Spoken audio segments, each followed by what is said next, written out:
I mean, the Dobrik stuff, I think, honestly, would benefit from us waiting a couple days because there aren't many people that have seen it yet. We were trying to find, like, people reacting to it, and, I mean, Def Noodles watched it and has his opinion out there. Philly D called him a scumbag sociopath. That was actually...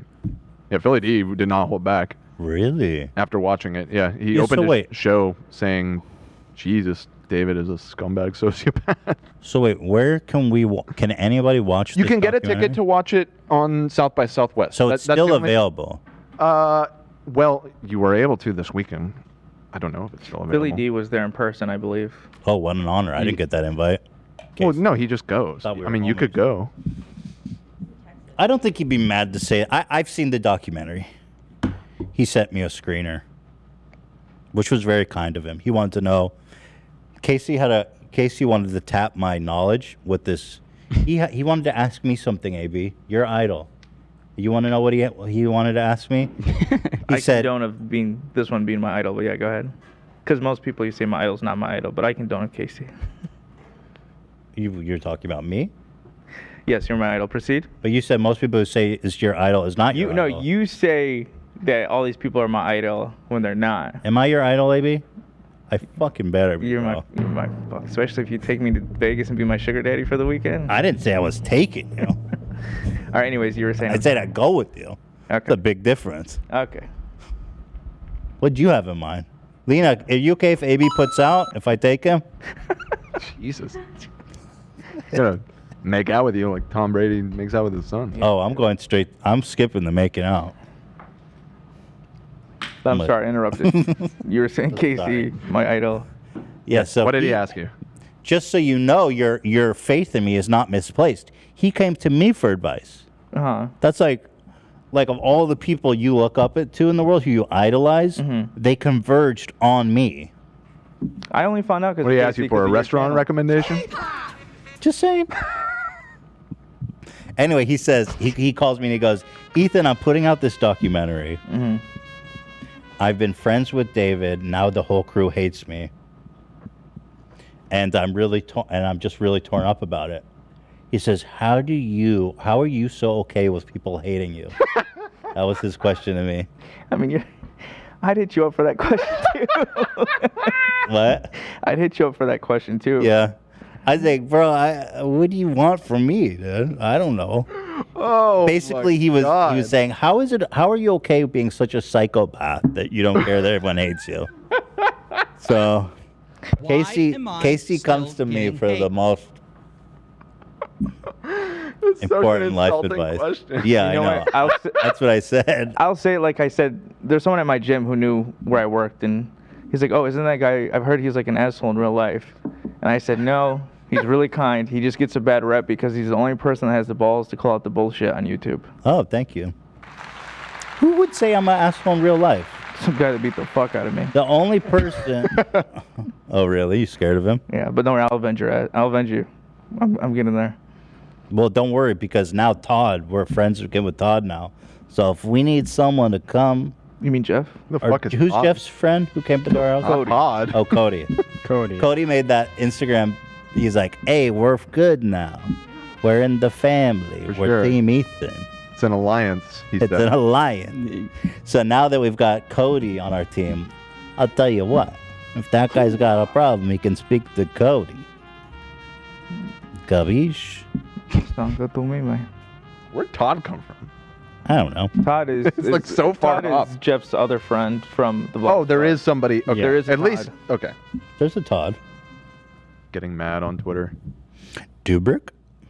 Let me see this. I'm meeting up with my buddy DJ. He's a professional scooterer. And today I'm going to have him jump a cliff. Super dangerous. Let's see if he dies.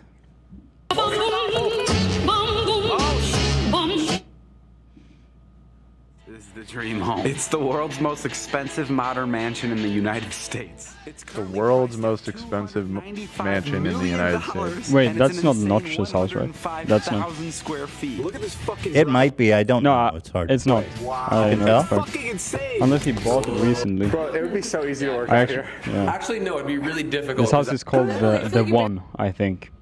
Right. That is the one. Yeah. Oh, this is the one they just sold for $120 million. Exactly. Dude, you know who bought it? The Fashion Nova guy.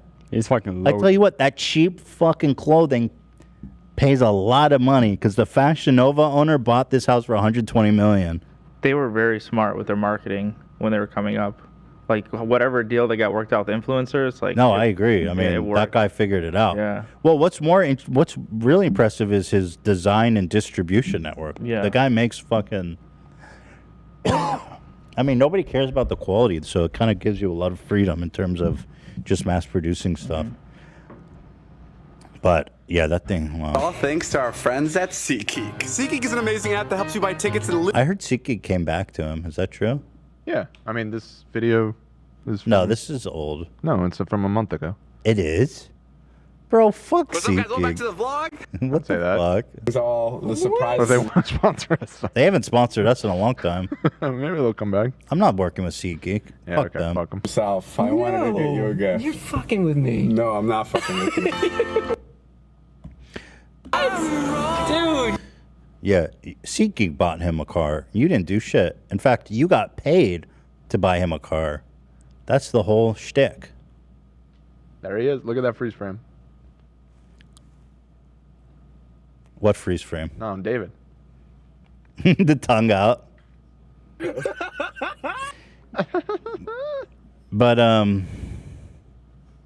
But the documentary, so yeah, I watched it. Is the consensus that it makes him look really bad? Is that what you're reading?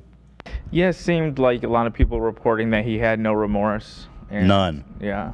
There's one really interesting part in the documentary, which I haven't seen people write up, but he said of the girl that was essayed by Dom, he said if it happened, allegedly, we don't even know if it happened or not, and he said that after his apology video where he's like, I 100% believe the girl. So in his apology video, he goes, I 100% believe the girl. And then when Casey Neistat's interviewing him, and this is after that, she says, if it happened. Is it in this quote here, Abby? This is talking about the insider article. It's not exactly what you're talking about, but he was saying that the article is written for clicks. Neistat asked him if the insider article was fair. He said, no, the article was written because they wanted clicks. He said, "What?" I love this, the context. He says, while sitting in a $13 million house financed by near-death stunts, a podcast named Views, and a line of clickbait merch. He seems to see the woman's account of R-word as a pesky rumor more harmful to him than to her. I don't want to respond to it because I don't want to feed the fire of gossip and hate and drama. I've always wanted to be a person that when you see me, you're just like laughing or smiling, or you're pumped to have me around. And now I'm stained forever with something that I don't necessarily think I should be stained with. Nice. It's delusional. He's kind of like, he's like, I just want everyone smiling and happy and around me. But then, like, people who are watching are having fun, but the people around him actually are fucking being R-worded. They're being almost killed. Like, dude, the dude is really sick. It's crazy. Yeah. His assistant, Natalie, who's now being dubbed Natalie Maxwell. Hey, look at the picture. Aptly, I think. And, you know, they do look similar, yeah. I agree. Definitely looking similar. Natalie Maxwell. I mean... User reports, it's targeted harassment at someone else. Fuck off, whoever reported this. They're like, yo, this is harassing G-Lane. Ghislaine. Leave G-Lane alone. Free G-Lane. Free G-Lane Maxwell. His assistant, Natalie, calls herself Safety Sally, but it later shown pressuring Vlog Squad member Karina Koff to remove her shirt while filming a fake party scene in a private jet, even after Koff expresses her discomfort with the idea. Yeah, I remember that scene too. They wanted Karina to like flash all the guys for a shot, and she's like, I don't want to do it. It makes me uncomfortable. I don't want to do it. And David and Natalie are like, come on, just do it. Take off your top. It'll be funny. It's crazy.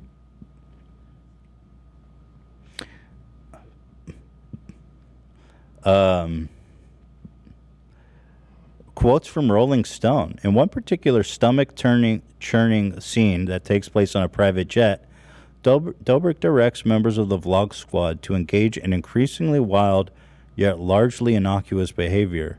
Shots of vodka being drizzled into their mouths. And remember, he doesn't drink, which makes all the alcohol consumption so much weirder. Until he commands one vlog squad member, Karina Kampf, to take off her shirt and pretend to show her breasts to the others while they applaud. Kampf complies, yet the degree to which Dobrik directs the action and the degree to which everyone unfailingly follows his lead is genuinely uncomfortable, to say the least. Some on social media who have not seen Neistat's film have categorized it as a redemption documentary for Dobrik, which it is not. It is unsparing in its criticism of influencer culture and the damage it can wreak on others' lives, and how Dobrik specifically abdicated his enormous responsibility as a creator and hurt many in the process. The film ends on a dejected note, tracking how David Dobrik has largely rebounded from the controversies and dodged accountability. Yeah, so I mean, there's been several reviews in the mainstream press, like this Rolling Stone one and the previous one, and they all seem to be universally both praising the film as in terms of being a documentary, as being well put together, and of making David look totally fucking insane. And so, yeah, I mean, I had been seeing buzz that it's like, oh, Casey is friends with David. He's going to try and like launder his image. But based off the reactions that are coming out of this, that does not seem to be the case whatsoever. It seems like it's most people are walking out of it thinking David is a lunatic. I mean, this is a scene from the documentary, which really gives a really interesting context to everything that we know happened. Make up a vlog. It's like interesting things, cool visuals, and funny stuff. And this is not funny unless someone gets hurt. Bro, he says that without even a hint of irony. Oh, he's serious. He's like dead serious. Let me break this down for you. And funny stuff. And this is not funny unless someone gets hurt. By the way, that's him working right there. You know what I mean? Yeah. Like that's working. By the way, that's so fucking dangerous. Because that thing can, if you go tilted wrong, he'll go head first into the ground, the concrete. Oh!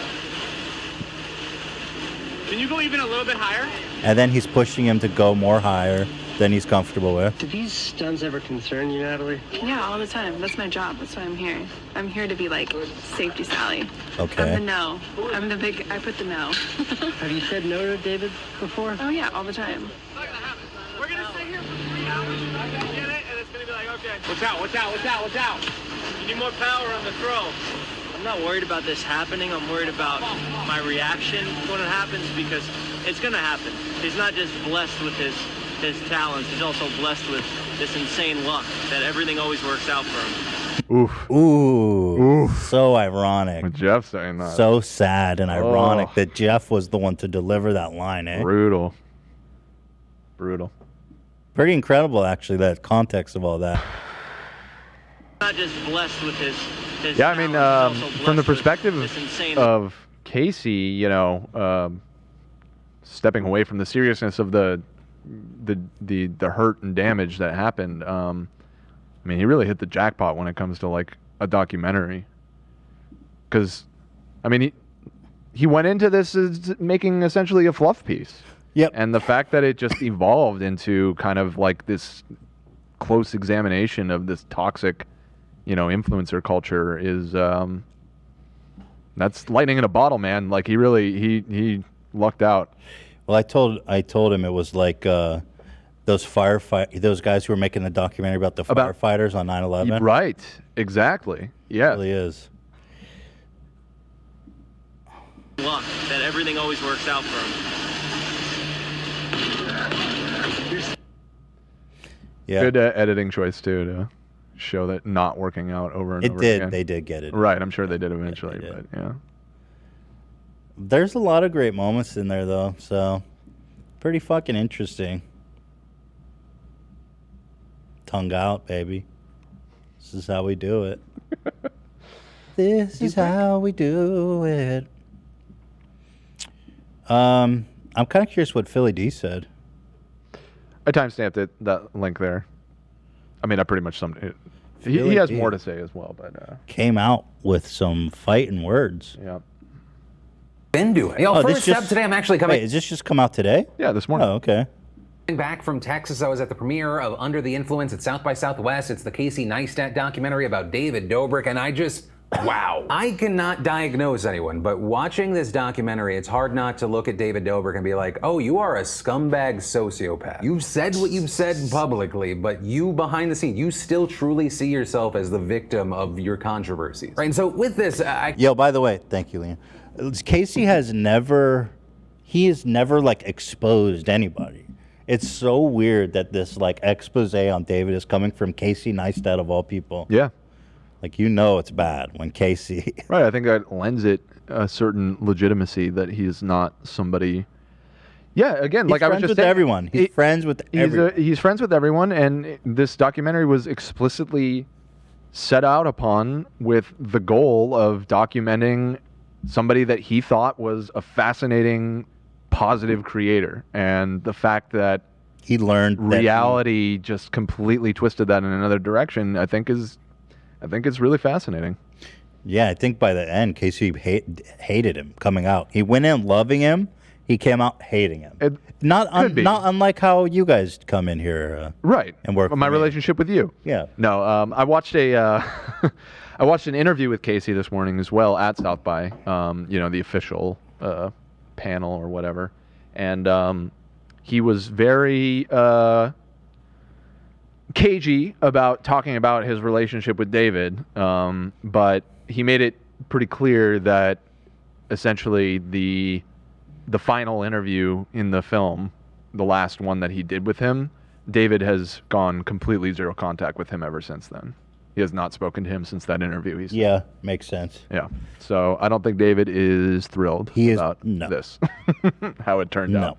Which is crazy to think about. I mean, he spent like, what, almost 2 years. 2 years, 2.5 years. Spent 2 years filming with this guy. And now he's just like, I never want to see your face again. Ouch. You know, he's just, if he was more mature, there is a redemption arc for David where he's like, I missed the mark with that one. No, where he is like, I am completely blinded to all of the risks that I've put all these people through. I need to step away, take a break. I need to learn. I need to look inside. Mm-hmm. But he's refusing to acknowledge. He really truly believes that he's done nothing wrong. Yeah. In both cases, which when it comes to the Dom thing, like, I disagree strongly that he's not responsible. But I can see that there's some space for self-delusion to be like, Dom did it. I wasn't in the room. But with Jeff, you literally fucking were in control of the excavator. Yeah. Yeah, that one is 80% more. He goes, I can take maybe 80%. I just don't understand how, if I hurt a friend that gravely, I would like devote my entire life to them, I feel like. Or like making sure that they can also live their life too. Dude, especially considering he could easily be in jail for life. Yeah. And like financially too, like they were late on payments and stuff like that. He can easily just make that happen. Were you watching when we talked about how he only wanted to go halves on the stem cell shit? Yes. That was crazy. This is, I mean, I don't know what to say. This is basically what I said to him. Casey, Ethan, how can you be okay with people hating you? Ethan, you'll learn, baby. You'll learn. I mean, I don't know what to tell you, bro. It is what it is. You just gonna have to live with it. I said, look, Casey, if someone that I don't respect doesn't like me, what the fuck do I care? That's really it. I don't give a shit. I agree. Also, it's part of the job. It's part of the gig. If you're gonna be calling people out, people are gonna dislike you. Absolutely. And if they got a problem, I'll send my boy, not Todd. Yeah, and if there's somebody what's his name? if there's somebody that you like and respect, Cody. I'm gonna spend my boy Cody Right. to pay you a visit.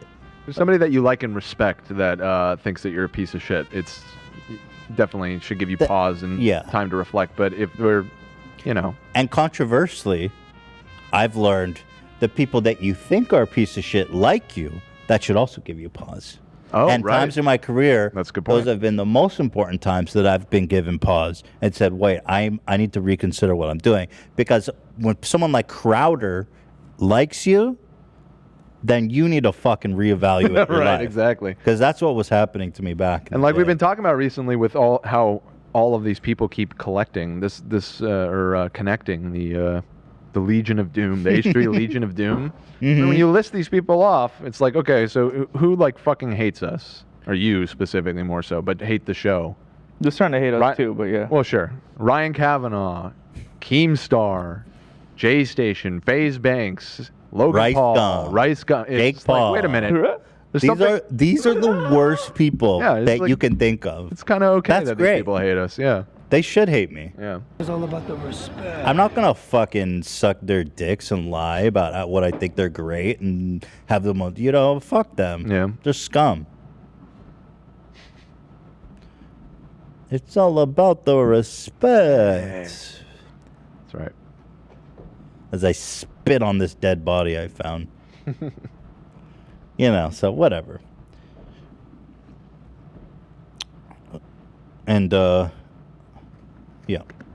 I don't want to do like a play-by-play of the movie. It premiered at South by Southwest. I don't know if it's been purchased yet. I don't know when it's going to be publicly consumable. But what starts as something that's meant to kind of showcase the rise of this YouTuber ends up focusing on the SA Dirty Dom accusations as well as a Jeff Whittick crane incident. And what's really interesting is a lot of public reaction right now is kind of just based off of people sharing their initial reviews of their like South by Southwest screeners. And so depending on where you're scrubbing on the internet, there are places that are like, Oh my God, you can tell Casey Neistat was never really David Dobrik's friend. He was just trying to People use are him, waiting saying to that? stab him in the back. And then the David Dobrik stands are so crazy. That's crazy take. That's a 12-year-old take. Man, I really hope that this gets huge distribution, by the way. I mean, it should. It's getting such good reception. I can't imagine, an Amazon or a Netflix. Somebody's got to pick that up. Is not going to want to distribute. It's already made. You just buy the license. Yeah. Well, I mean, that's what film festivals like South by exist for, is to find distributors. So I'm sure somebody's going to pick it up. Yo, his views are still crazy. That's all. Oh, he hasn't posted in 3 weeks? But his views are still crazy, Gone man. dark. I mean, hey, people still listen to Michael Jackson, you know what I mean? I'm not looking to the side. My head is wanting to crank over so bad. Hey, you know what? Michael Jackson come on the radio. It's hard not to thrust your hip to that shit. Billie Jean is not my lover. I don't like women, and she's... Oh, really? I didn't know where it was going. Billie Jean is not my love. First of all, she's the wrong gender and too old. You want me to dance? Yeah. You sing, I'll dance. Billie Jean Oh my God, is tap my lover. Cody. He's a 12-year-old boy. That's just the type No, do for it, me. Dance to that shit. I've been waiting for this. AB showing. You know what? Office Billie News. Jean isn't my lover, but Billie and Jean love those two boys. Oh my God. Come on, where's the dance moves? AB's dance. Billie Jean is... Billie, take off your jeans. AB, Come go. on, let's see it. Pop I up, want to dude. see the moves. Is it that you don't... you don't want to dance, or you don't want to dance to Just the feel pedo like this joke? is somehow gonna get fucking twisted. Come on, it's Is good AB shit. really dancing to this? Yeah. It's fucking... Billie, take off your jeans. You are the one, except for the 12 other. I'm just saying. I'm just saying. Just saying. Just saying. Just saying. How about I do another Polly Walnuts? What is Polly Walnuts? I did a Polly Walnuts impersonation when you did The Godfather last week. Give me a Polly Walnut. All right, ready? Sure. That's it. Oh, okay. I don't speak for these. Okay. Okay. Okay. By the way, they're definitely deleting comments because every time I go here, it's all just super positive. And I know between ours and Jeff's,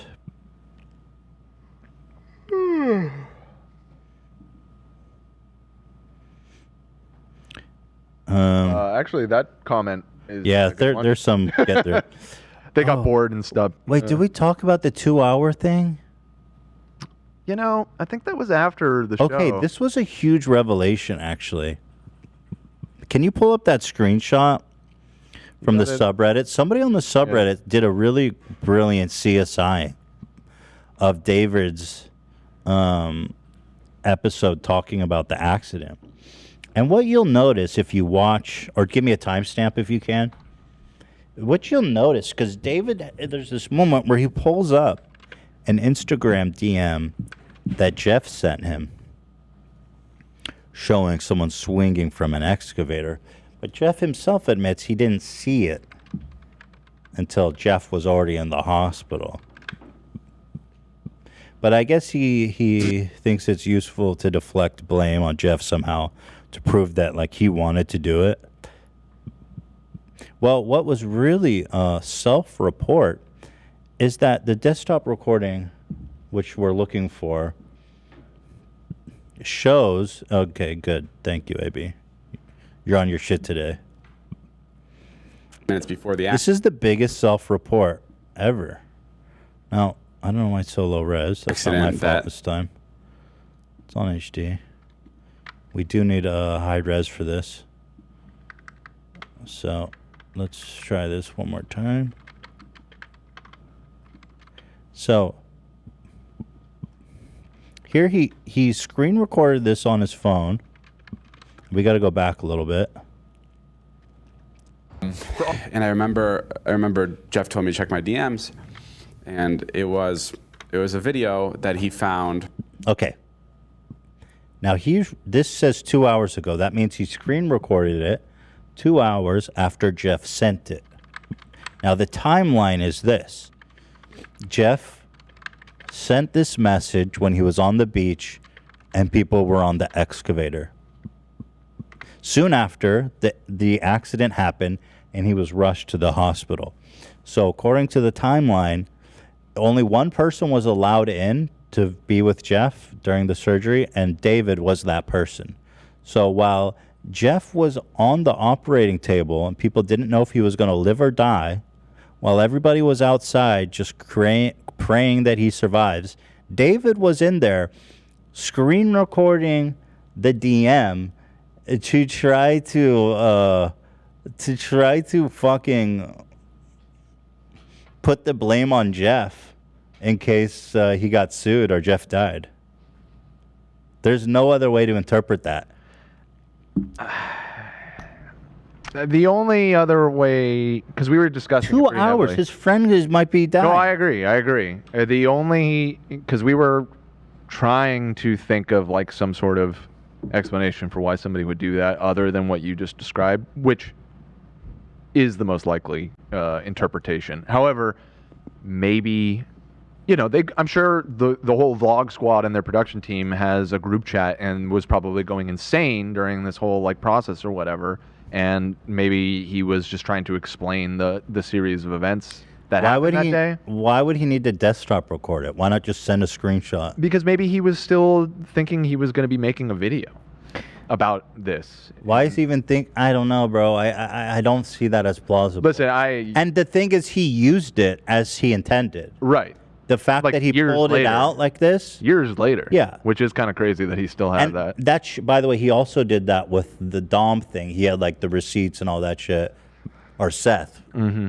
So, like, he has a history of having like receipts to defend himself. Yeah, it if seems like comes out. He's always trying to think of the angle that could get him in trouble and trying to cover his ass. Well, he knows. He's like, this could fuck me up. And so he was trying to prepare for it. And so he's using this video he took 2 hours after Jeff sent it. He's in the hospital, might die. He's using it exactly as he intended. That's why I'm so sure that that's what the purpose of this video was. Like look at 15 minutes this. before the accident that somebody posted, and he said, let's recreate this. And it was a guy swinging from an excavator and flying off.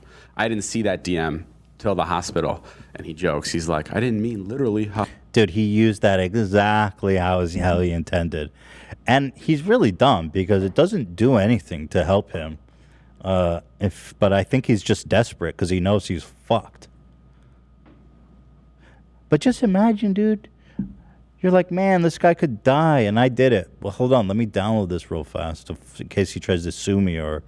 Somebody said that's a screenshot, not a recording. The recording indicator in the top left is for the podcast they were recording. No. Look at it again carefully. That's a whole... No, it's a whole video. It's an iPhone recording. Yeah, and navigate when you're in the hospital with something like that, because you don't know whether or not to be like... Because he clicks on the post itself. Like super serious and caring or it goofy. Plays, and the post itself says that it was posted 2 hours ago. If you're doubting it, watch this. And I remember...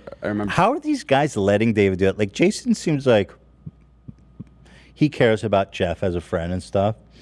How is he sitting there? Natalie's she's Ghislaine, so I'm not surprised about anything about her. But how is Jason going to let him sit there and show that video and try to blame Jeff? It just seems so spineless. I remember Jeff told me to check my DMs, and it was a video that he found. Okay, so here's a desktop recording icon. It says sent 2 hours ago. Okay. Like 15 minutes. He clicks the message. Before the accident that... He clicks the video. The video is playing. This is a screenshot. It was a guy swinging from an excavator. No, I'm saying like the people I didn't saying see that. It's like, DM yeah, till the that's not a hospital. screenshot. And he jokes. He's like, I didn't mean literally. That was And definitely he's interacting with the post itself, and that 50 Cent post itself also says posted 2 hours ago. So, yeah, no, this video was recorded 2 hours after the accident. I mean, it's just such a self-own, such a self-report. It's really damning evidence. Really gross behavior. I mean, that's an understatement. My goodness.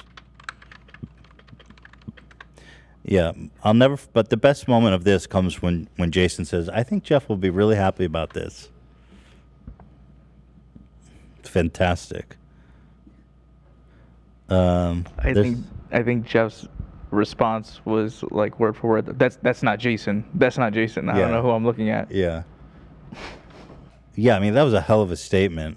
Because even David and Natalie were like, what?